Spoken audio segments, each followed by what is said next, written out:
give Ecuador $1 billion loan, 90% of that $1 billion would come back to the United States to pay for Halliburton, Bechtel, these kinds of, or these types of companies, to build the infrastructure, and then, which would only serve the wealthiest people in those countries.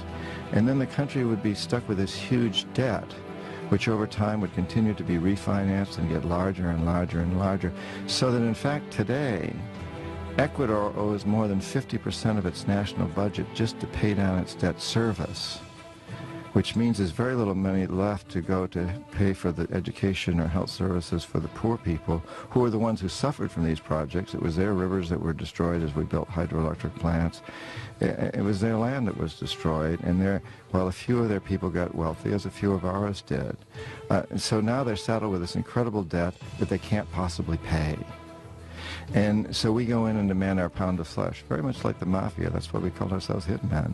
So today, for example, this is actually what's happened in Ecuador. And today, we need Ecuador's oil. We need the oil from this Amazon area where these indigenous people live that I work with as a Peace Corps volunteer. And we tell Ecuador, since you can't pay off your loans, what you need to do is turn over your Amazon to our oil companies. And that's what they're doing. And the indigenous people there, the ones I worked with now, have basically declared war.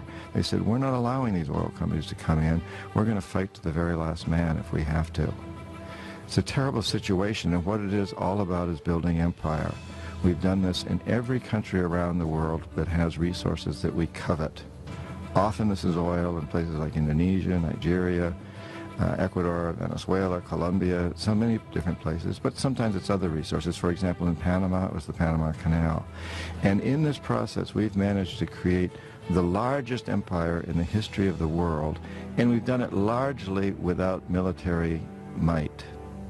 It's been done primarily through economic hitmen like me. Now, when the economic hitmen fail, as we did in Panama with Omar Torrijos, and in Ecuador many years ago with Jaime Roldos when I was there. When we fail, the jackals are sent in. And these are CIA-sanctioned troublemakers. They will try to foment coups in a country. They'll try to overthrow the president. If they fail, if they're not able to do that, then they'll assassinate him. And Jaime Roldos of Panama, who was not overthrown, so he was assassinated. And Omar Torrijos, Jaime Roldos of Ecuador, Omar Torrijos of Panama, the same thing happened. We economic hitmen failed, the jackals went in and assassinated these presidents. It happened with Allende in Chile, Arbenz in Guatemala, and it's part of what Vietnam was about. And when the jackals fail, and the economic hitmen both fail, as in Iraq, the final step is for us to send in our young men and women to die and to kill. And that's what we're doing in Iraq today.